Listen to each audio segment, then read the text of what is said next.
নরসিংদীর পলিটেকনিক ইনস্টিটিউটের নিষিদ্ধ ঘোষিত সংগঠন ছাত্রলীগের এক নেতাকে মারধর করে পুলিশের হাতে তুলে দেওয়ার অভিযোগ উঠেছে ছাত্রদল নেতাকর্মীদের বিরুদ্ধে।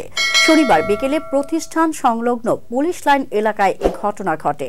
ছাত্রলীগ নেতা সুমিত সরকার নরসিংদী পলিটেকনিক ইনস্টিটিউটের কম্পিউটার বিভাগের ৮ম পর্বের শিক্ষার্থী।